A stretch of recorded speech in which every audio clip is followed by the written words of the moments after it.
All right, so yesterday we talked about compound interest being compounded annually, meaning it was only applied to the principal once a year. And then we did compounded semi-annually, which meant that you split up that interest rate into two compound interest times per year. I know I'm trying to make it sound easier, but it's sounding more complicated as I say it out loud. So I didn't want to give everything all to you in the one day after I started talking about the semi-annual compound interest. So because this is even more involved, we are talking about compound interest quarterly and monthly. So first, let's just look at the first row for compound interest quarterly payment. So we always want to read the directions first. So fill in the following chart by calculating interest compounded quarterly. That means 4 times a year. The principal beginning balance is multiplied by 1/4 of the interest rate to get the amount of interest paid. Then the 4 quarters of interest are added together, and this is added to the beginning balance to get an ending balance. The ending balance becomes the beginning balance for the next year. So it's like that game of Snake I was saying. Okay, so in this example, the annual percent is 8%. So we need to make sure 8. Ooh, that was weird. I didn't mean to do that. Sorry. 8%, and that's too thick of a line. And then it said to multiply it by 1/4. Multiplying by a fourth or dividing by 4 is the same thing. If we take 8 and split it up into 4 different times per year, we're going to compound. We're going to get 2, right? 8 divided by 4 is 2. You all know that. I just don't like my division sign here. These are my little dots. Okay. All right. So, and we want to use this as a decimal, right? 2% as a decimal is actually 0.02. Okay, so what you're going to do with the first quarter, you're going to multiply by that interest rate, 0.02. Then you're going to add that on to the balance, and you're going to multiply again a second time times 0.02. And again, we're just going to keep repeating ourselves here, but we're going to do it 4 times so that we get that quarterly compound interest, okay? So I just want to make sure that you see this is a decimal, right? All right, so I'm just going to work on the first row, and the second row and the third row all the way down to the 5th row will be the same process, okay? So first we're going to take this beginning balance time. So we're going to take 500 times 0.02. So let me get my calculator out here. I'm going to bring it over here. So our principal amount, our initial investment is $500. We're going to multiply that times 0.02. That's going to give me $10 in interest for the first quarter. I now am going to add this together, right? That $10 I'm going to add to my original beginning balance, my original investment, because now I have $510 after the first quarter. So maybe I'll write that like right in there. Like I'll put it in parentheses. So now we know we have $510 in here. And for the sake of time, I'm not going to draw my dollar signs, but you know we're talking about money, and money is important. Okay, so to find our second quarter interest, we're going to take that 510 times 0.02, and we're going to get $10.20. So we already got 20 cents more than the first quarter. Might not sound like a lot, but 20 cents adds up, you know, after the years, right? So now we're going to add this 10.20 to the 5.10 before it. So you have your $10.20 in your calculator, just add 5.10 to it. And that gives us, I'm going to put it in red again, $520.20. $520.20. Well, I'm just, okay, fine, I'll put the 0.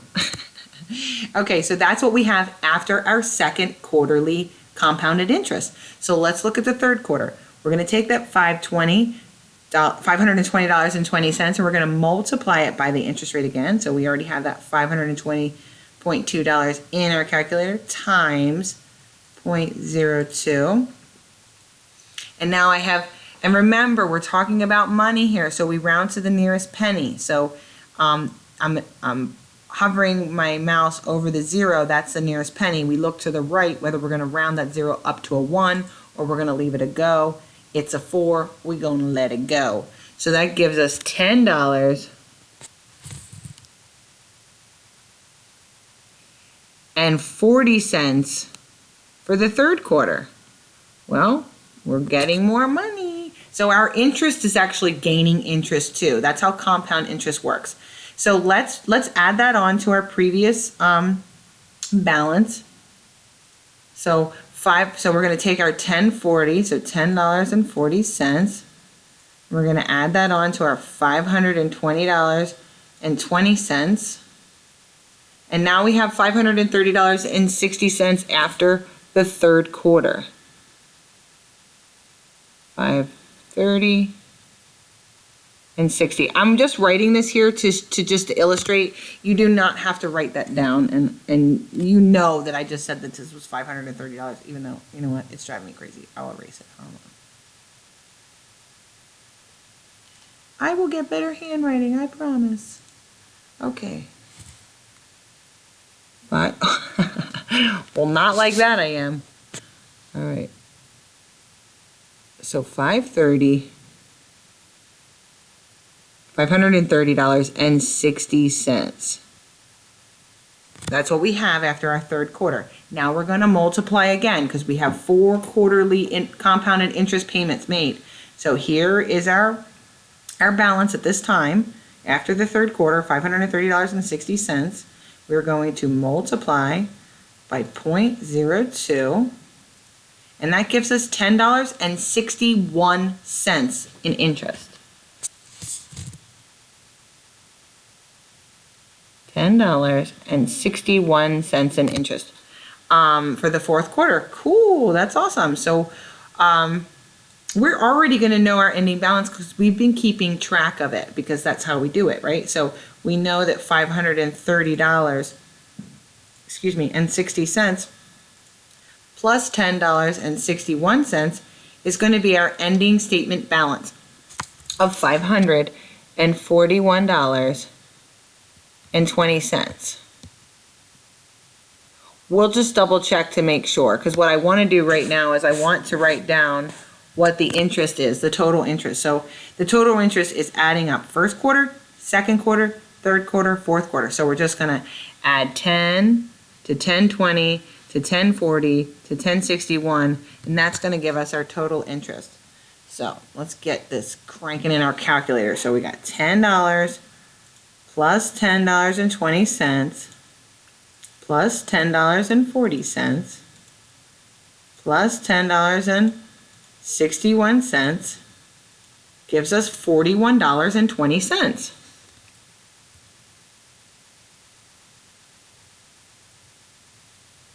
And we can just real quickly check our math to make sure that our ending balance is going to match the total interest for $41.21 plus $500 is $541.20. And remember, this ending balance now becomes the new balance, and we repeat the cycle once again. So take your time, and if you need to go back and watch this video again, watch the steps and see what I did, try to keep track. You just want to make sure that you know that when you split 8% into 4 equal compounded quarterly interest payments, you're going to get 2%. All right, so now let's take a look. So that's quarterly investments, right? So we split it up into 4 equal quarters, and it's all lots of fun, woo! And the cool thing is, like, after each quarter, after it's compounded, you're just getting more and more interest. The interest is making interest. So investing in some of these savings accounts or money markets is a pretty good idea. All right, so let's look at what happens when we talk about monthly. It's compounded monthly. So first we want to read the directions, right? We're going to fill out the following chart by calculating interest compounded monthly.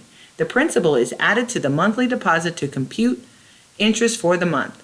Assume that all deposits are made on the first day of the month and are entitled to interest for the entire month. Be sure to use 1 month's interest rate.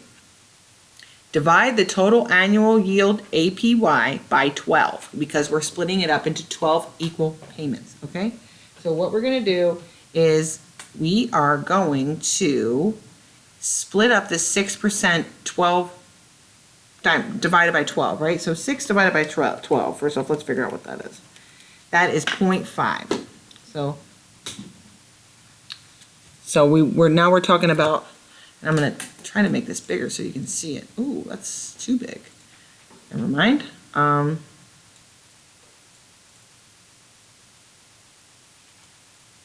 Okay. Well, this is as good as it's going to get. So when we take 6 divided by 12, we get 0.5%. Remember, we have to multiply by the decimal version. So that means we move the decimal 2 places to the left and we get 0.005. That's the decimal we're going to multiply by. So if you want to think about that, right? That's what we're going to multiply by when we start calculating our monthly compound interest. We're going to multiply by this value. All right, so first off, we started with no money. And then we deposited $50. Like the scenario said, let's pretend we deposited it on the first of the month, so it's entitled to all of that 0.005% for our compounded monthly interest. So $50 times 0.005 is 0.25. So we got 25 cents in interest. Hey, you know, money's money. So now our ending balance is $50.25.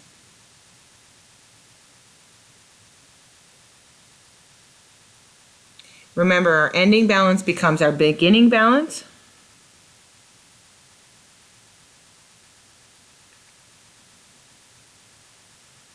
And we're going to still deposit that $50 in the beginning of the month. So this is one of those savings accounts. It's really a great idea if you were able to separate yourself from like $50 or $100 a month. Like if you think about $25 a week, if you could just put that in an account and let it build interest and let it make money for you when you're older, you are going to be happy. All right, so right now we had 25, we deposited $50. That gives us a grand total of $100.25. Now we're going to go ahead and we are going to find out what the interest is, right? We're going to use this rate. So 125 times 0.005 is 50 cents. Well, now we got twice as much interest as we had the month before. And remember, you want to round to the nearest penny. Do not look at that and do not put in 0.50125 unless you want me to freak out, because it's not a number. All right, 50 cents. So 0.50, 50 cents. Now we're going to add that on to our total. I'm putting dollar signs in here, guys. I'm getting fancy. Right, so when I add our total plus my interest, that gives me $100.75. So in 2 months, I earned 75 cents in interest. Doesn't seem like a lot, but they're only putting in $50 a month. So check it out, follow this through, complete this form, turn it in, and maybe you'll see that you might be able to invest some of your money into a savings account or a money market account. All right, if you have any questions, send me a message on Schoology. Okie dokie, bye. Or ask me in person, I guess.